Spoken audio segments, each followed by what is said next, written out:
జిల్లా సిరిసిల్ల ఏఐటీసీ భవన్లో 106వ ఆవిర్భావ దినోత్సవం ఏఐటీసీ జెండా ఆవిష్కరించుకోవడం జరిగింది. ప్రధానంగా చూస్తే దేశంలో ఎన్నో హక్కుల కోసం ఏఐటీసీ కృషి చేసి పోరాటం చేసిందని సందర్భంగా తెలియజేస్తా ఉంది. ప్రధానంగా లాలా లజపత్ రాయ్, బాలా గంగాధర్ డాంగ్రే, సుభాష్ చంద్రబోస్ లాంటి యోధులు నడిపినటువంటి ఏఐటీసీ కార్మిక సంఘం అని సందర్భంగా తెలియజేస్తా ఉన్నాం.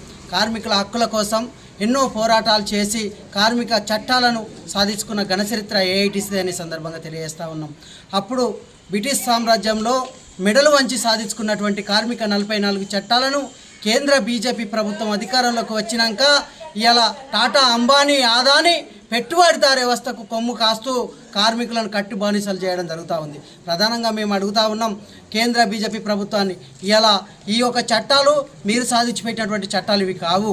అప్పుడు బ్రిటిష్ సామ్రాజ్యంలో కొట్లాడి సాధించుకున్నటువంటి చట్టాలను 4 లేబర్ కోడ్లుగా చేసి ఇవాళ 44 చట్టాలను పూర్తిగా విలీనం చేసినటువంటి పరిస్థితి కేంద్ర బీజేపీ ప్రభుత్వానికి. మేము ఆ 4 లేబర్ కోడ్లను రద్దు చేసి 44 కార్మిక చట్టాలను ప్రభుత్వ రంగంలో పొందుపరచాలనేది ఈ ఏఐటీసీ ఆవిర్భావ దినోత్సవం సందర్భంగా తెలియజేస్తూ ఉన్నాం. ఈ యొక్క 44 చట్టాలను ప్రభుత్వ రంగంలో పొందుపరచని విడలో పెద్ద ఎత్తున ఆందోళన కార్యక్రమం చేయడానికి సిద్ధమైందని ఏఐటీసీగా డిమాండ్ చేస్తూ ఉన్నాం. ప్రధానంగా ఇలా కనీస వేతనాల చట్టం, గౌరవ సుప్రీంకోర్టు కార్మికులు పనిచేసే చోట ఆ కుటుంబం బతికి ఆ కుటుంబాన్ని సాదుకుంటానికి ఒక 26,000 పైసలకు ఇవ్వాలన్నప్పటికీ ఆ గౌరవ సుప్రీంకోర్టును కూడా పెడసేవన పెట్టినటువంటి కేంద్ర బీజేపీ ప్రభుత్వం. ఇలా మేము అడుగుతూ ఉన్నాం, ఇలా కార్మికులు ఓట్లు పనికొస్తూ ఉన్నాయి తప్ప ఇలా వాళ్ళ శ్రమను ఎందుకు గుర్తిస్తలేరని చెప్పేసి కేంద్ర బీజేపీ ప్రభుత్వాన్ని మేము అడుగుతూ ఉన్నాం.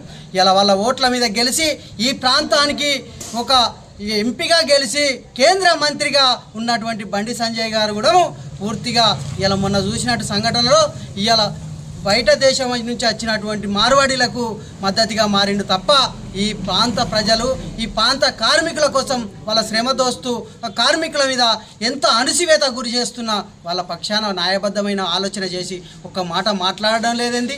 ఇలా కార్మికుల శ్రమ మీద, కార్మికుల ఓట్ల మీద గెలిచినటువంటి కేంద్ర బీజేపీ మంత్రి గారు దీన్ని ఆలోచన చేయవలసిన అవసరం ఉందని సందర్భంగా తెలియజేస్తూ ఉన్నాం.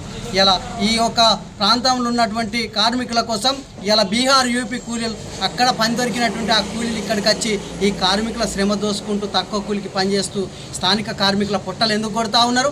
ఈ ప్రభుత్వాలు కూడా ఆలోచన చేయవలసిన అవసరం ఉంది. రాష్ట్ర ప్రభుత్వం కూడా స్థానికంగా ఉన్న కార్మికులకు ఇలా ఉపాధి కల్పించేది పోయి ఇతర రాష్ట్ర కార్మికులకు ఇలా అతి తక్కువ కూలికి పనిచేస్తూ ఉన్నారంటే ఇలా ఇక్కడి కార్మికులు ఎక్కడికి వలస పోవాలని మేము అడుగుతా ఉన్నాం.